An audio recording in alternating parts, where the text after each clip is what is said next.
You know, when something huge happens on the world stage, a military operation, a regime change, the world doesn't just stumble upon the news. It's announced, it's packaged, a very specific story is told. Today, we're going to deconstruct one of the boldest announcements in recent memory. We'll break down the strategy behind it all to understand not just what happened, but exactly how it was sold to the world. So that really gets us to the core question here. How do you do it? How do you actually tell the entire world that you've just captured the leader of another sovereign nation? What's the messaging? What's the tone? It's really this high-stakes performance of raw power and political theater all rolled into one. And in this particular case, on January 3, 2026, the answer didn't come from the White House press room. Nope, it came from Mar-a-Lago in Florida. It came in the form of a press conference that sent absolute shockwaves around the planet, and we're about to unpack exactly how that message was constructed piece by piece. All right, so let's get into it.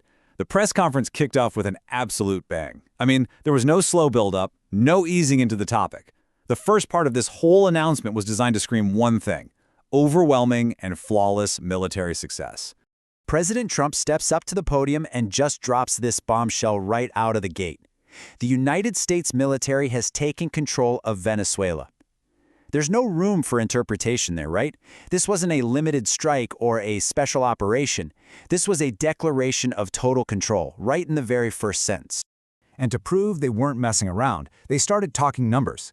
They detailed an incredible force of 150 aircraft. This immediately tells you this wasn't some small, quiet raid. This was a full-scale military operation built for shock and awe.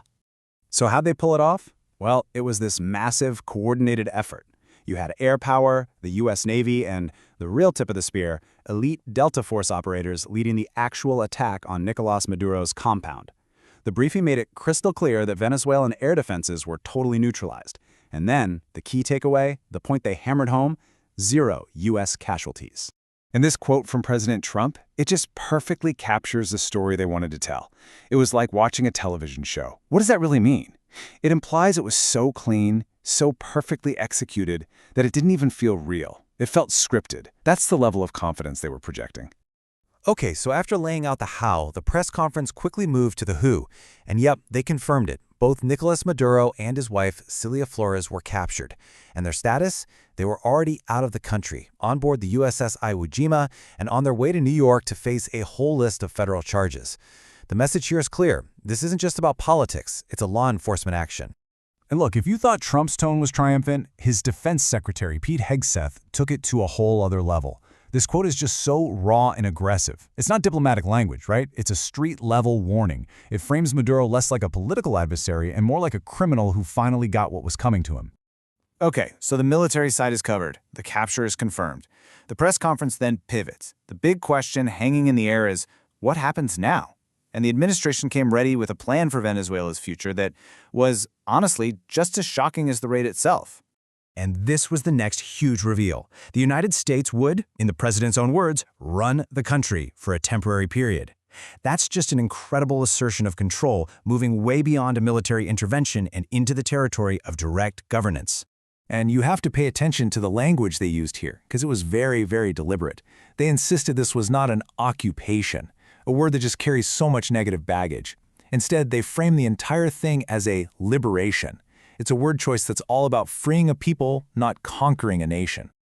So who exactly is in this group that's going to run things? Well, they laid out the core team. You've got President Trump with overall command, of course. Then Secretary of State Marco Rubio handling the diplomatic transition, Defense Secretary Hegseth on all things security, and General Caine providing the military oversight. That was the command structure they presented. And this plan wasn't just political, it was deeply economic. The administration laid out a pretty simple 3-step reboot. First, get American oil companies to pour billions in to fix Venezuela's trashed infrastructure. Second, get that oil production up and running again for the global market. And third, and this was the key selling point for the American public, use the profits from that oil to pay for the whole thing.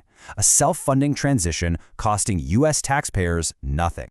So the military plan is out there, the governance plan is out there, what's left? Well, the final part of the press conference was the Q&A session. But let me tell you, this wasn't just about answering reporters' questions. This was about sending very clear, very direct messages to different audiences all over the world. The first message was aimed squarely at Wall Street. A reporter from CNBC asked about energy stocks, which were apparently rallying, and Trump's response was simple. The stability is back. This was a direct signal to the financial markets, basically saying Venezuela's oil is open for business again under reliable management. It frames the entire military operation as a move for economic stability.